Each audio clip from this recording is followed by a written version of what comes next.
नमस्कार, आप देख रहे हैं बिहार में राकेश और बुलेटिन की शुरुआत बड़ी खबर से करेंगे। बिहार में प्रशासनिक व्यवस्था को बड़ा झटका लगा है। सरकार और अंचलाधिकारियों के बीच टकराव बढ़ गया है।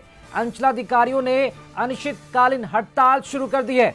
अंचल कार्यालयों में कामकाज पूरी तरह से ठप हो गया है। जमीन सर्वे और चकबंदी का काम भी रुक गया है। दाखिल खारिज की प्रक्रिया भी प्रभावित हुई है। आम लोगों को अब भारी परेशानियों का सामना करना पड़ रहा है।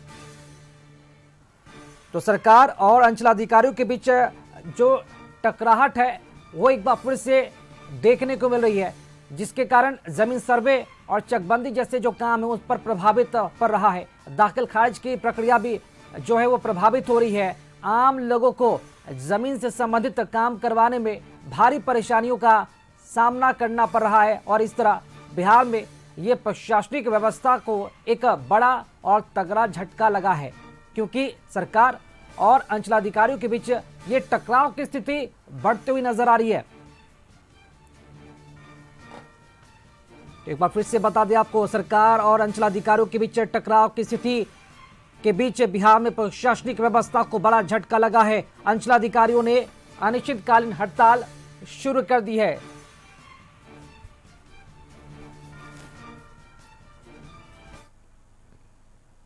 डिप्टी सीएम विजय सिन्हा का बयान आया है। सीओ की हड़ताल पर उन्होंने बोलने से फिलहाल इनकार कर दिया है। विजय सिन्हा ने सवालों को टाल दिया है। तो बिहार के डिप्टी सीएम है विजय सिन्हा। भू राजस्व विभाग भी फिलहाल इन्हीं के पास है। अब जो अंचलाधिकारी हड़ताल पर चले गए हैं उनके ऊपर किसी भी तरह की प्रतिक्रिया या फिर बयान देने से इन्होंने इनकार किया है। सारे सवालों को विजय सिन्हा टाल गए हैं।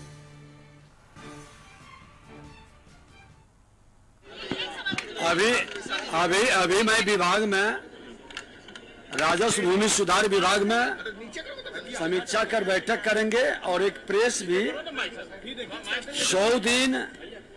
100 दिन की सरकार का अपने विभाग की उपलब्धि को रखेंगे और उस विषय पर भी मैं बोलूंगा। अधिक जानकारी के साथ संवाददाता अंकिता इस वक्त हमारे साथ लाइव जुड़ चुकी है। अंकिता, यहां पर देखा जा रहा है कि अंचलाधिकारी और सरकार के बीच जो टकराव की स्थिति है वो देखने को मिल रही है, जिस पर डिप्टी सीएम जो कि भू राजस्व मंत्री भी हैं, इन्होंने बोलने से भी इनकार कर दिया है। इसके पीछे का कारण क्या सामने आ रहा है?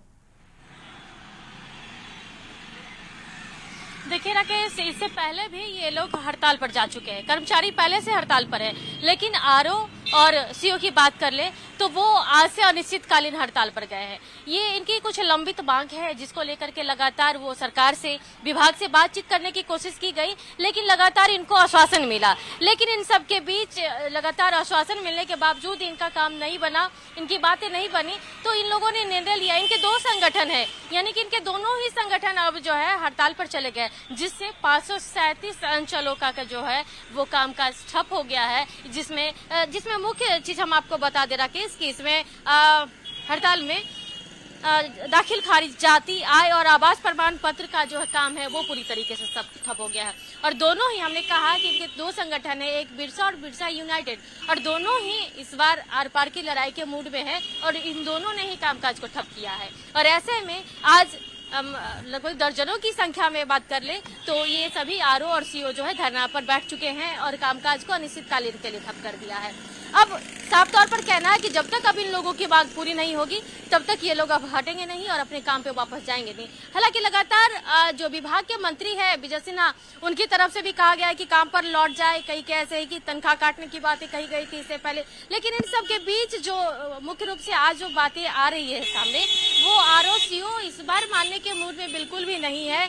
और ऐसे में ये धरना अब क्या रंग लाता है देखने वाली बात होगी। लेकिन हमने इस विभाग के मंत्री से भी आज बात करने की कोशिश की कि उन्होंने साफ तौर पे कहा कि 100 दिन कार्यकाल के 100 दिन पूरे हो जाने के बाद अपनी बातों को रखेंगे। लेकिन इस जो सवाल था हमारा, उस सवाल से बिल्कुल बचते हुए नजर आए। राकेश, शुक्रिया अंकिता, खबर पर जानकारी देने के लिए आपका।